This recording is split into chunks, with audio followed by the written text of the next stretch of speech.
Okay, we're going to get started because we have 3 speakers today, and I am not going to talk in the beginning. I'm going to let Anne kick us off because this is something that is her baby, and she kind of takes ownership and takes care of here at the zoo, and it's a really kind of a hidden gem that not many people know about that we have on grounds.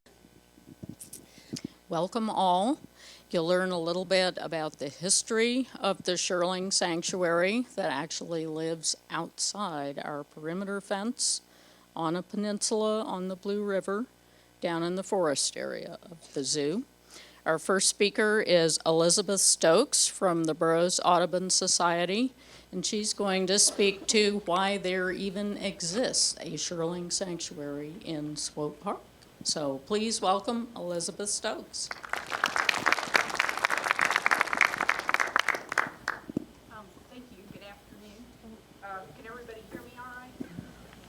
Still muted. Oh, forgot that. That's what they showed me that button for on the side here. Oh, here it is, okay. There, that should be better now. Got my power going again.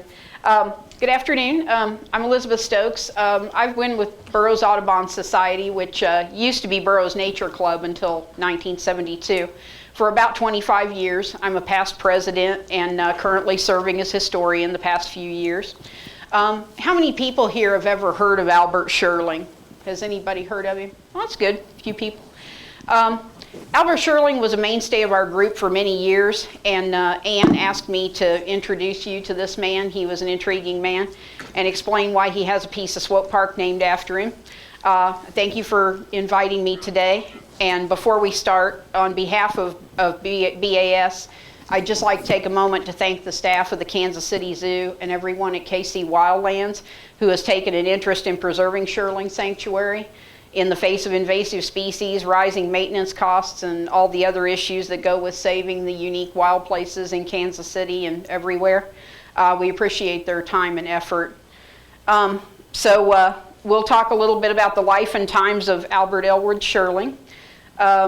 This photo on the left you can see is young Mr. Shirling with a young turkey vulture.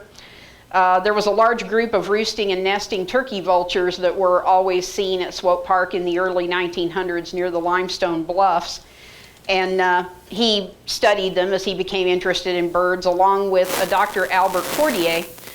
Cordier was a local surgeon here in Kansas City, an instructor at the KC Medical College, and a well-known bird photographer, and he tried to document as many nesting birds as he could in the area. And he wrote a book called Birds, Their Photographs and Home Life in 1923, which is available on digital archives and well worth a look. He had really, for the time, had some fantastic photographs.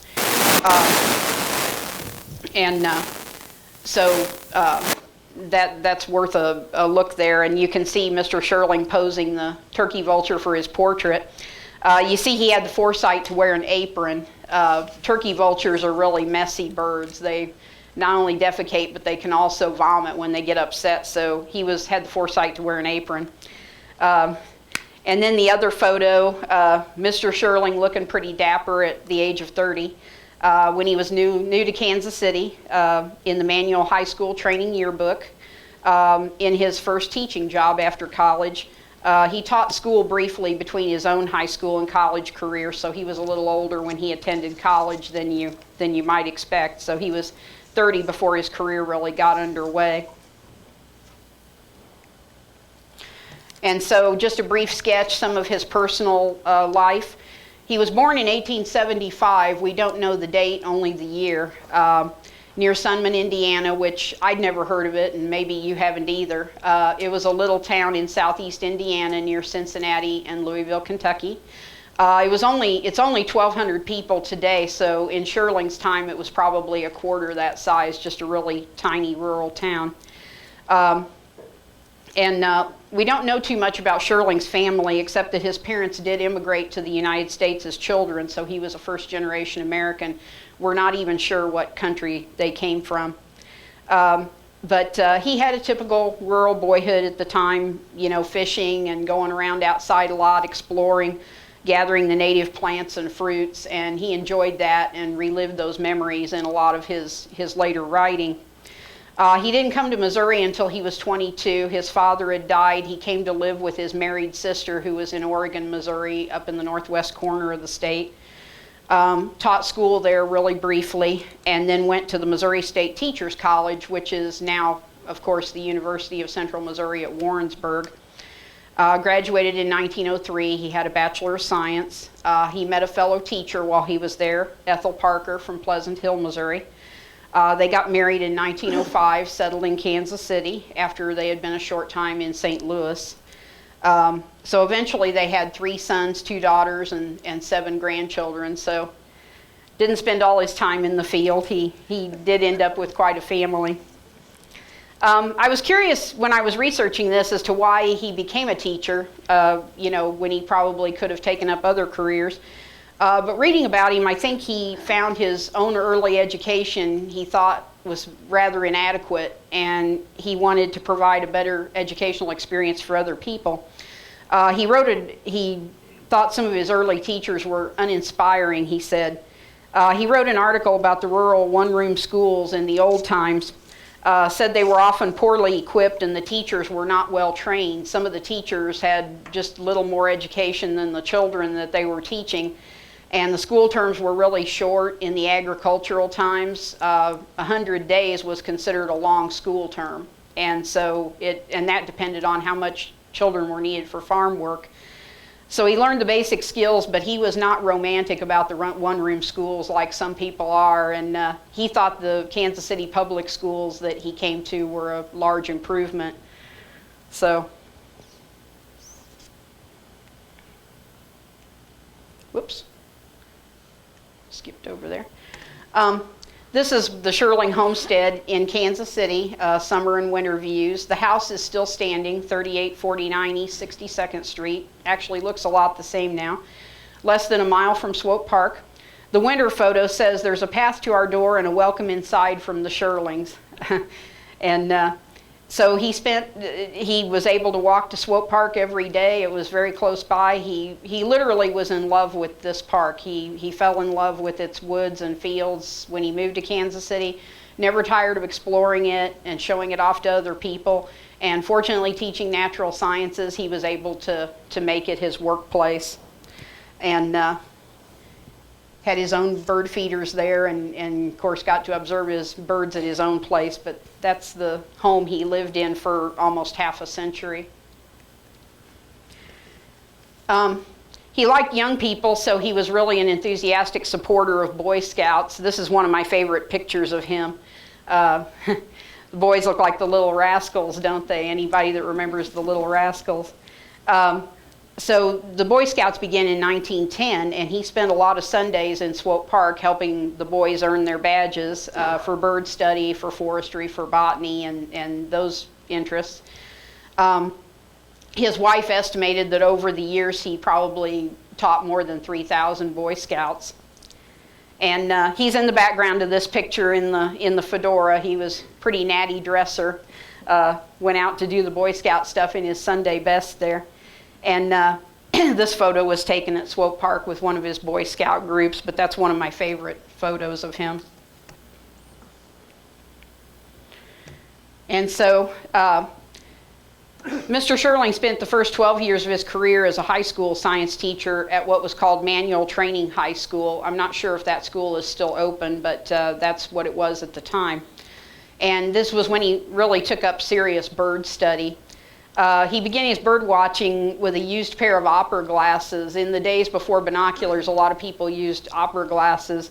They were 2.5 times magnification, which most birders now have at least 7 or 8 power binoculars, so you can appreciate the problem.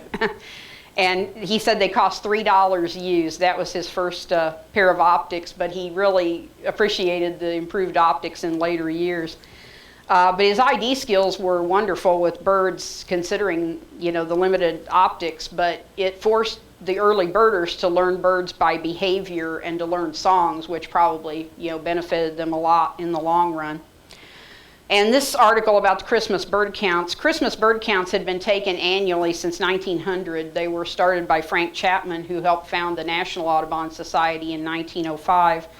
And so from 1909 on, Shirling rarely missed any winter bird censuses. And this is one of the first articles he wrote for the Star in 1912. A bird hunt with a pencil, a census taker's winter day in the big deep woods. The delights of a search for varieties of feathered songsters described, and some directions given for others who want to try their luck. And he says, you don't know what rare sport it is to take a bird census, a census of the birds that you find on a single day in some locality convenient for you to tramp over. And so he was such a respected bird authority that he was a member of the American Ornithologists Union through most of his career, and in the 1930s was also president of the Missouri State Audubon Organization. And I put in two of my favorite quotes of his about birds. He said, birds, like people, have personality. Even in the same species, two robins would sometimes have different appearances, different behavior, and if you watched them long enough, you could identify individual birds. So he said birds had personality.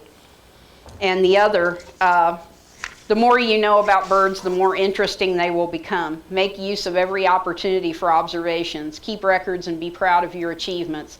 Tell them to others. Your enthusiasm will become contagious. And that's what he did. He was a scientist, but he just had a lot of the pure enjoyment of birds, which of course appealed to the folks in our group. So then in 1917, he had switched positions. He went to the Kansas City Teachers College, where he was instructing future teachers. Spent most of his career there until the 40s. The head of his alma mater, George Deemer, said of Shirling, few teachers that I have known have been more universally loved and admired by his students than Mr. Shirling. I never recall receiving a complaint about him. He wasn't an easy teacher. He had no patience with slovenly work. He expected the best at all times. His fairness was accepted by all, and his knowledge of his field was unquestioned by his students. And so they showed their regard by forming and naming a club they called it the AES Nature Club at the Teachers College for him. And our organization, Burroughs Nature Club, also formed at this time. We began in April of 1919, and many of his students were among our founding members. There were 150 founding members. And he was called the father of Burroughs in later years. And so he led, of course, Swope Park was one of his favorite places to lead trips. And one thing about birding in the early days, a lot of people didn't have cars. They couldn't just jump in a car and drive 50 miles to bird. And one reason Swope Park was a popular birding area was not only because it had some of the best woodland right near the city. It was, at that time right at the edge of the city, but also the streetcar line ended here. And so anybody that lived in the central part of town could just hop on the streetcar and come out here. It was very accessible. And so that determined where people went birding a lot of times was the public transportation that they relied on. But it was great to have this place here at the end of the streetcar line. And so not only for bird study, he also studied, plants and trees, especially flowers. He was always happiest in the field. The upper right photo, you can see some of our early Burroughs members climbing around the limestone bluffs and looking for birds. And then the lower right was a group in the prairie area. It says, standing in the tall prairie grass in Swope Park. You can see how tall the blue stem is. They're practically hidden there. And then the left-hand side is a picture of the folks standing near the bridge at the head of the peninsula that would eventually be known as Shirling Sanctuary, that we're going to talk more about. The caption says, "Did you ever meet Mr. Shirling at the head of the Shirling Peninsula?" And so that's what it looked like in those early days.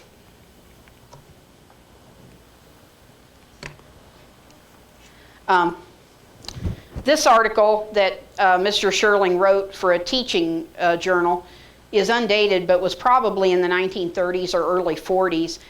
He was concerned that nature study, especially in the elementary school, would be abandoned or neglected because of the lack of teacher training for it.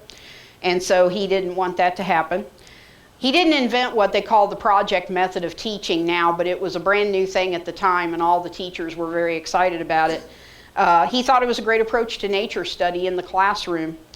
And, you know, it's funny because a lot of teachers now, there's a lot of talk about the project method and bringing nature back into the classroom, and people think it's a new thing, but it really isn't a new thing. It's an old thing that has become new again, like a lot of things. And he explains in the article how some teachers he knew were bringing nature study into their classes, nature projects. One class designed a perfect urban home, what they called the perfect home, and even built a model of it in their class.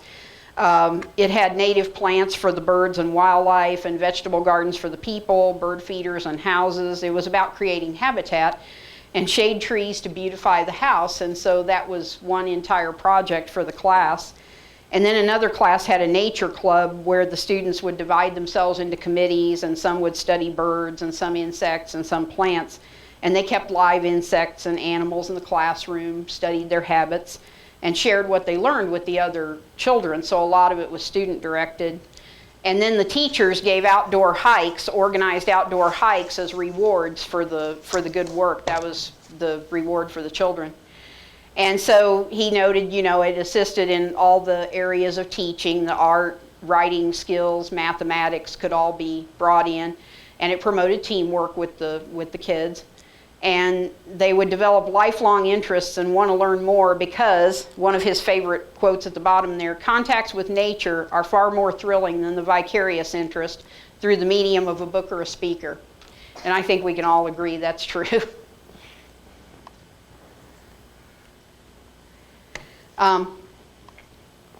And so what I find amazing is that with all the teaching and all the field trips he did, that he still found time for a lot of writing. These are two of his best known books. Both are available. You can read these online, and you can get used copies online if you prefer a physical book. Outdoor Adventures was his only book for children. It was published in 1928 for 3rd and 4th graders as a kind of a nature text. It tells about two boys going out, enjoying things like catching crayfish and watching a nesting bird raise its young and those sort of things. They had questions in each chapter for discussions, and so that it could be used as a school book or just a book at home. But the book the birders know best of his is called The Birds of Swope Park, and is still kind of a reference work for birders today. Published in 1920. Shirling was so thrilled with the number and variety of birds in Swope Park that he did a year-long census in 1916, not only to contribute to bird knowledge in the region, but he just wanted, again, to introduce people to what was in Swope Park. And so the book, when it was published, had a detailed map of the park, which you can come and see this afterwards, was actually inserted in the back of the book, and he had sections labeled through the park, 12 or 14 sections, and he censused the birds in each one, and discussed the different habitats through the park and what birds could be found in one habitat versus another. The summer nesting bird census he did was especially thorough. He found more than 2,000 singing male birds, this was just in 1 month, representing 73 species. And many of these are no longer in the park today because of the urbanization, you know, the change in habitat and the change in bird populations. So it's a valuable record of historical bird populations. You know, whippoorwills and shrikes and scarlet tanagers and unfortunately cerulean warblers that he found are no longer breeding here. But it was a really thorough census that he did. And there's a part in the book which is how he felt about it. He said, "It was a most fascinating study. I always felt repaid for the discomforts and fatigue of rising at 4 o'clock in the morning and wading out in the dew-laden grass and weeds and scrambling for miles through the brush, sometimes over soggy ground or through slimy mud. Frequently I was soaked to the waist by the wet foliage, while again the mosquitoes added to the discomforts. But to hear those wonderful calls of the birds, to see the morning mist hang lazily over the green treetops along the blue river, to see the sun rise in indescribable glory over the rolling jumble of tree-clad hills, and to feel that I was part of the whole great plan of nature. All this was worth twice the discomforts and effort.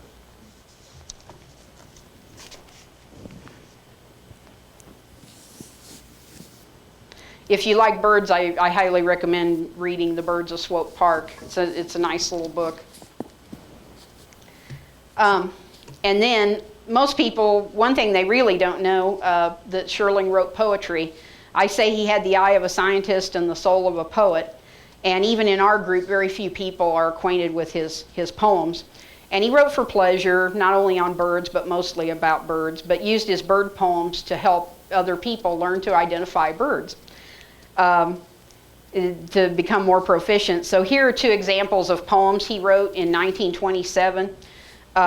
What he would do is publish a sketch of a bird and a poem in the paper each week in the Star. And then we're supposed to guess what the bird was, and then the answer would come the next week. And so it was kind of a fun thing for people to look at. Part of the poem would describe the bird's characteristic behavior, and the end was always a verse that would tell you what the bird looked like, so you could remember what the bird looked like. And so the first one here you can see on the left, part of it says, "A spot of flame in the maple tree, a clarion note in the morn. What cheer, it calls to me, see the diamond dew on the corn." And then at the end it says, "Red, red, everywhere red, save for a jet black chin, a thick strong bill and a right good will and a tuft on top of my head." Well, if that doesn't say cardinal, I don't know what does. And you can see the cardinal there. And then the other one, the second poem part of it is, "Flitting about in a leafy haw tree, peering in buds freshly open to see, dainties of food which lie hidden within, pests of the tree, but tidbits to him." And then at the end it says, "Yellow crown, yellow side, yellow rump with black beside. Throat is white with stripes below, small of size, but never slow." And no field guide can describe, that's a yellow-rumped warbler. And any birder would know that from hearing that. And it's just, it was such a neat little way to instruct people about birds. He has a lot of poems, but that's just a couple examples. And Mr. Schirling loved trees as much as he loved birds, maybe more. He always had a hard time deciding whether he loved the trees or the birds more. He said one of the glories of America is its trees, elm trees, oak trees, maples and hickories, all shapes and sizes of trees, beautiful, glorious trees. And since the two were interconnected, he was convinced that every birder should be a tree student also. And not just to name a tree, but know where it would grow and how large it would get, what soil it liked, what its uses were for man and wildlife, to really be acquainted with the trees. This tree in the picture is an enormous elm tree that once grew in Swope Park. It was called the Shirling Elm. His students named it in 1923. It had a girth of 19 feet, 4 feet from the ground, so it was huge. And knowing the growth rate of elms, Schirling was convinced that the tree was approximately 300 years old, and so one of the oldest trees anywhere in Kansas City. His students adopted the tree and raised $150 to care for it. It was damaged by a mismanaged campfire, but it still didn't die. But unfortunately, the tree was probably damaged by Dutch elm disease, which, as you know, was a problem in the 40s and 50s. But not certain if that exact tree is still around, but that was the Shirling elm. But also in the 30s, he mapped out several new nature trails for Swope Park, which were completed in the 1930s with WPA labor. The park was crowded with visitors escaping the heart of the city for fresh air and entertainment, and he wanted them to appreciate the wild places and beauties of the park. And he wrote, "It is hoped that when a path has been cleared and information tags are put up along the way, individuals and groups may follow the trail that leads to knowledge gained through personal observation and experience, resulting in appreciation of wildlife and increased joy of living." And so when he was early on in Kansas City, Mr. Schirling met John Gilday from the Star, and Mr. Gilday got him started writing articles for the Star. They were both nature enthusiasts and started hiking together. And so you can see he had long informative articles. They were written over a period of about 25 years and covered just an enormous range of topics. There's just a few here. He wrote about spring and bird migrations, katydids, domestication of food plants. The one on the lower right was during the war. He talked about how the war was making a drain on the supply of forest trees, and advised people to be careful that they didn't overcut the forest and that they replaced the trees they were using, and how new products were being made from wood and wood byproducts. Mrs. Shirling wrote that due to the publicity provided by these articles, Mr. Shirling soon was being called on by schools, scout groups, garden clubs, welfare groups, churches, and other organizations to give talks, show slides, and take hikes. Generally, all requests were gladly granted and given without pay for the most part. But it was a great way for spreading nature knowledge in the city. And then, so he was still working in his 70s, working as hard as ever. Albert Schirling died unexpectedly in the fall of 1947. He was 72. He had had a short series of heart attacks and was mourned by many. George Deemer called him the most outstanding naturalist this section of the United States has produced. Iva Stanley of Burroughs Nature Club wrote that lovers of nature and wildlife lost a friend of great esteem. He was beloved by all who knew him. Elizabeth Cole, also from Burroughs, wrote a 3-page tribute in April 1948 and lamented that his death was a crisis for the group. I wonder if the club has grown up enough to go on without him. The longer you've been a member, the better you realize how much we've leaned on his great store of knowledge and depended on his understanding, advice, and counsel. We know that it was Mr. Shirling's faithful interest and leadership that held the club together. Without him, it would have folded up long ago. And the Star celebrated his stimulating articles on nature, written with a fine blend of humor and affection. Mr. Shirling was a modest man, they said. He would be surprised to know how deeply he will be missed. And so he's buried in Pleasant Hill, Missouri.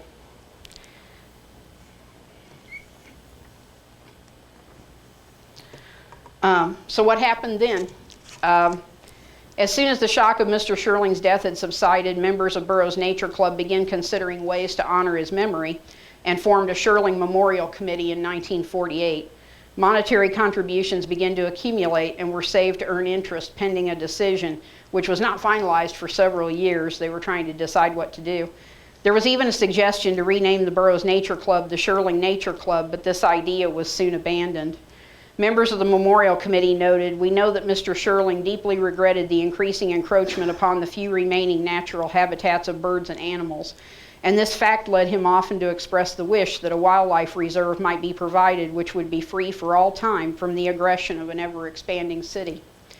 They wanted a sanctuary name for him, but the question was, where would they locate it? Would the club be able to raise funds to buy land and to care for it in perpetuity? And at last, Dr. Henry Harford, who was one of the Burroughs members, hit upon the idea of asking the Kansas City Park Board to approve the designation of the 9.5-acre wooded peninsula near the zoo in Swope Park as Shirling Sanctuary. And it was approved by the Park Board in May of 1953.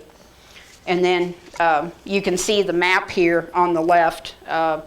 Shows the Blue River, the peninsula, the wall they planned to build, and the direction to the zoo then. And it was only fitting that his sanctuary should be located in the park he loved so much, and an area where he first labeled trees and laid out a trail. And he said the peninsula, formed by a long hairpin curve of the Blue River, contains some of the finest, oldest patriarchal trees in the country, with giant grapevines reaching to their topmost branches. Wild smilax, Virginia creeper, and wild cucumber vines made additional canopy over dense foliaged buckeye trees. Underneath, in early spring, was nature's finest wildflower garden. So in 1953, they decided that a stone wall and plaques should be built for the entrance of the sanctuary, and so it was built with the funds collected by Burroughs. Just out of curiosity, the wall cost $1,595, the plaque $180, so they were able to build the whole thing for less than $2,000.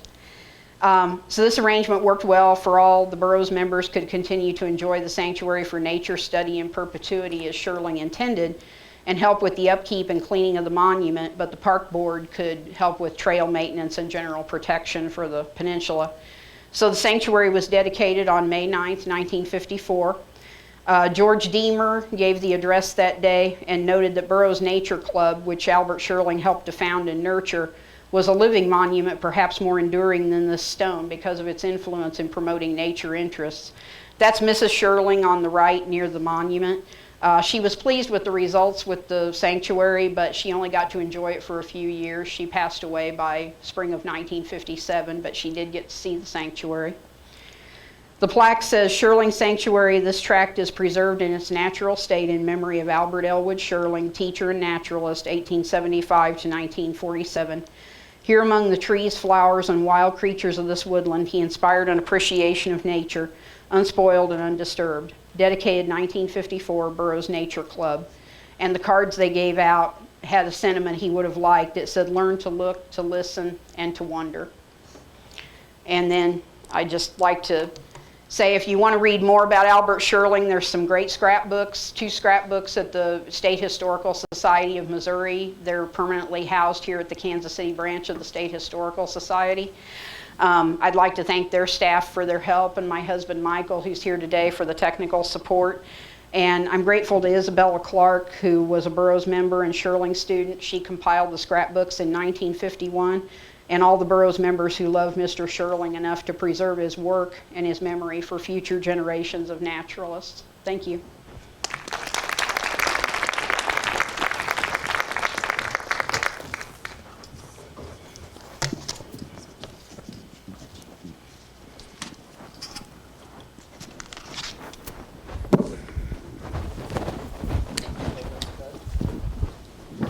And next we have Linda Lehrbaum, who's with Bridging the Gap and Casey Wildlands. And she's going to talk about the remediation work that's being done on invasive plants in the Shirling Sanctuary. Thank you, Anne. Can you hear me okay? All right. Well, I am with Kansas City Wildlands. I'm the program manager there. It's a local environmental organization that conserves, protects, and restores remnant wild places in the Kansas City region. Did I do something wrong? Yes, I did. So I'm going to speak to you about Shirling Sanctuary and where it's at right now, conservation-wise. That flower there, that's called a Dutchman's breeches. When they talked about the wildflower carpet underneath all of those wonderful trees, that's one of many spring ephemerals. And this is a map that sort of gives you a baseline of what this area had as a land type. So the pale green that you see there, that is the riparian forests. That is basically what we'll be talking about today is a riparian forest for Shirling Sanctuary. And then the big dark green one, that's more the oak hickory and the heavier forests. So this is the peninsula that Elizabath was talking about. You can see the Blue River going around it. And that is indeed Shirling Sanctuary via Google. And these are the spring ephemerals, even more of them. Spring beauties, different kinds of violets. By ephemeral, we mean that it's fleeting. It comes up in the spring, starting about now, and it lasts only as long as the tree canopy is not there. So as soon as the trees start to leaf out, those flowers all disappear. But oh my goodness, what a show when they are here. And then the birds, lots and lots and lots of birds, especially migrant birds. So the birds that are coming in using the riverways in the spring and then in the fall, it's quite a show out there. A lot of yellows, a lot of reds, and then a lot of permanent residents. That's a pileated woodpecker. That's one of my favorite birds. And that is the monument as it still stands. When we first went into Shirling Sanctuary, that monument was hidden. This whole place is supposed to be protected from urban, but there was one thing we didn't count on, and that was invasive species.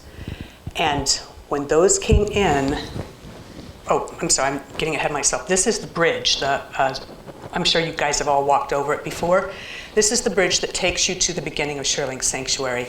However, when the zoo created Africa, they put out a gate or a fence across there in 1995, and that ended everything. That ended Shirling's accessibility. You can still access it by getting permission from the zoo, and they'll take you in there. But it kept people from taking care of it and managing it.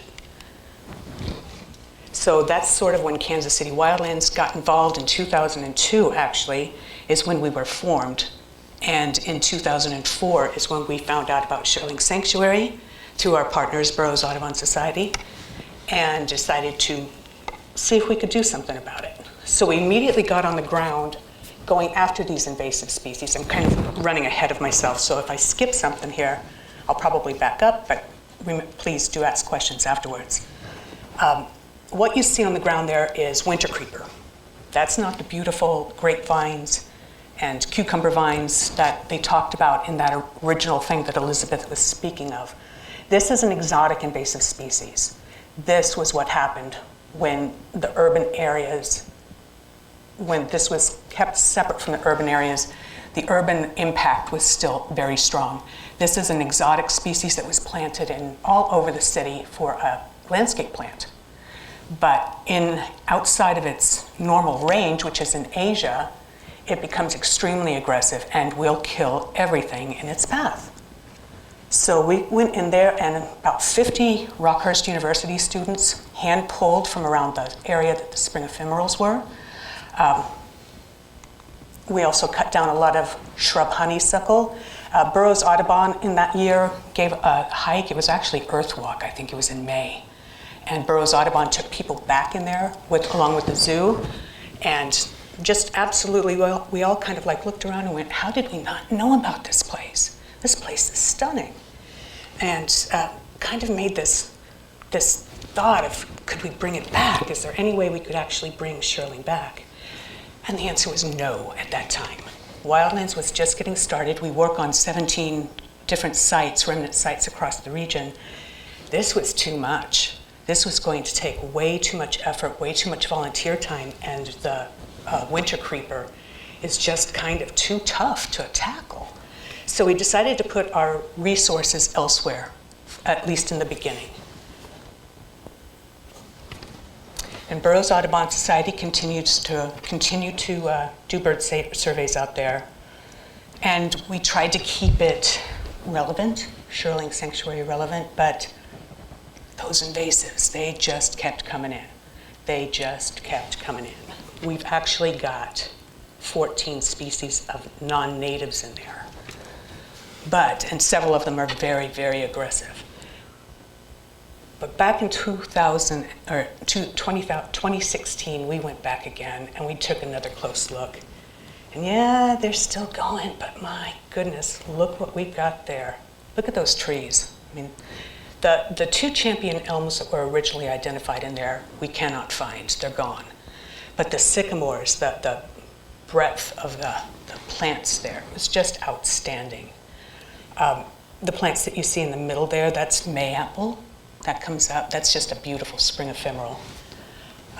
Just a magical place to walk through, all kinds of pawpaws, all kinds of different shrubs, lots of different flowers, and it changes color all the time. But there's the exotic invasives. That one above the berries, that shrub honeysuckle, that was our number one enemy when we first started in there, because to tell you the truth, when we first started, I didn't even see the memorial block.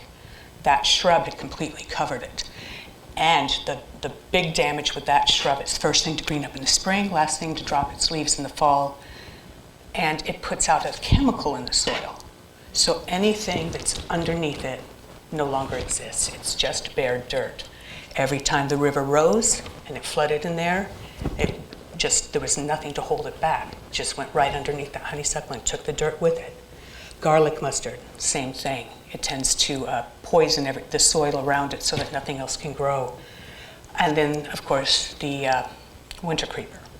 Now, the winter creeper not only makes a very thick carpet on the ground that covers and smothers the ephemeral flowers, but it goes up the trees. That's my son standing next to, that's not a tree, that is winter creeper. That is several winter creeper vines. The vines on the side, they've fallen off the tree. It actually glues onto the tree with little tendrils, but they had fallen off the tree because the tree was dying and the bark just gave way. So we're talking about vines this big around, and lots of them. Once it goes aerial, it goes up the tree, excuse me, that's when it produces berries. The birds eat the berries, take them to the next tree or the next forest over, and put them in a fertilizer package, and there you go. down, that starts the infestation again. But in a major area within the peninsula, we still had the spring ephemerals going like crazy, and another about 93 species of native plant is what we counted on that 9.5 acres that still exist. So we decided to go for it. We got a grant through the Missouri Department of Conservation, partnered up with Burroughs Audubon Society again. They got the grant, actually. And we divvied up what our priority sites were. Up there at the very, very top, right above where the pin that says areas of honeysuckle removal, that line that goes across is the suspension bridge. So that kind of gives you a feeling for where we're at.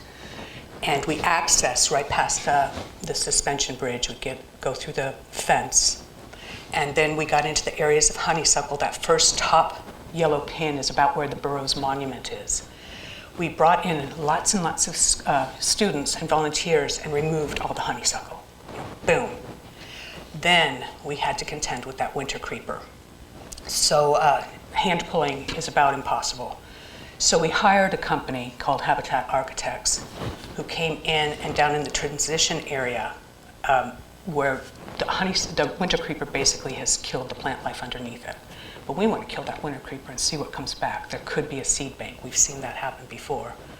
So we hired Habitat Architects who treated it with foliar spraying. Now it can take up to 2 years to kill winter creeper that way. So we are going back this spring to see if it took. Got our fingers crossed. And we've got the other thing that we did. Oh, wait, sorry, there's where they sprayed. September is the best time to spray winter creeper. It's got a very waxy coating, so you kind of need to get it, and that's why it takes so long to kill it. But this is our team of master naturalists from Kansas and Missouri, zoo personnel, wildlands personnel, and Burroughs Audubon folk. And we went in there with saws and started cutting all of those aerial vines. And of course we had to treat them, because if you don't treat these things, they come back like crazy. So there we are, cutting down on the vines. Look at the size of those vines, it's ridiculous. And there's the treatment. It was not easy. We sawed here, we sawed there, we took a crowbar and popped out the middle and went from there. I have never done restoration work with a crowbar before. It's fascinating. There is lots more to go. We really want to start hand pulling, at least in the ephemeral areas. But it's really hard because our biggest hard part right now is access. The zoo has been absolutely brilliant in getting us access whenever it's needed. But we can't just send, I've got a pair of master naturalists who want to go in there and spend their days just pulling winter creeper. But it's kind of hard for them to do it just on a whim. They can't do it on a whim. But we'll be working on that. We may end up planting native trees. I say continue spraying if we find it works. And we're just going to keep after that honeysuckle. So we've got another grant. We just found out last week. So we are going to go for round 2 on this and see if we can make this happen. We'll be hiring Habitat Architects again, but coming up with a different game plan if we found that the spraying didn't work. We'll be bringing in volunteer groups, big ones, specialty ones, and we'll see. We'll see if this works. The land is right on the brink of no return. But oh my gosh, when you find those couple of acres in there that are still there, still what Shirling saw, it's magical. And it's right in the heart of Swope Park. And you hear the birds and you hear the lions and the gorillas, but that just sort of adds to the fun. So we're really, really, really hoping that this will work out and that we can keep going and eventually possibly even bring it in as a conservation for the zoo, for them to be able to take field trips back there and teach conservation and about Missouri. So the end, until the next workday. And if you all are interested, I do have a card I can give you if you're interested in work days out there or at any of our other 16 sites. We would love to have you. come help bring these remnants back. Thank you.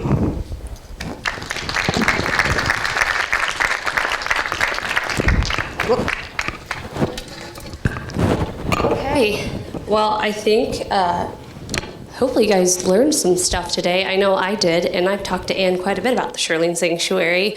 If you guys want to stay down here, if anybody has any questions for you, we'll take questions. I'm actually not going to do my part today for the sake of time, but maybe I can do it at the GEM. Right, Randy? So, because I'd like you guys to be able to ask questions and get any answers you might want about the Shirling Sanctuary. And thank you both for talking today. That was very interesting. Does anybody have any questions?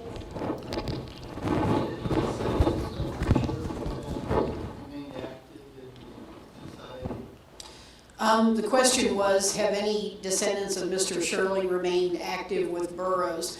Not that we're aware of. That's something that I really want to research. I didn't really have the time to go into research for his family.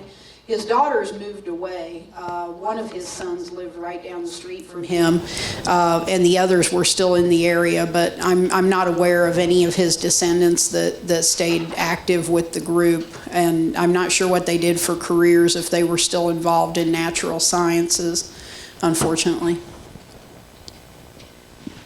Any other questions? Yes. Do you know if erosion has had much impact on that area? The question is, has erosion had any impact on that area? And the answer is definitely. The Blue River right there at that peninsula is still part of the headwaters on down to about there. It's still kind of wild river. It hasn't been channelized yet, but because of the amount of impermeable surfaces, what rainwater comes in there, the Blue River goes up and over her banks all the time. And because of the honeysuckle and the winter creeper killing the native plants, then yes, erosion occurs of the soil. Yes? Where are the cards that we can help with? Oh, I will get you one before we leave. Yay. Thank you. The question was, where are the cards so that he can help? Yes, a future steward. The next generation, that's what it's all about. Yep. That's what Mr. Shirling was always focused on, was keeping people interested down through the years. Any other questions? All right, thank you all so much. Thank you again. I'm just going to do a couple quick announcements before we leave today.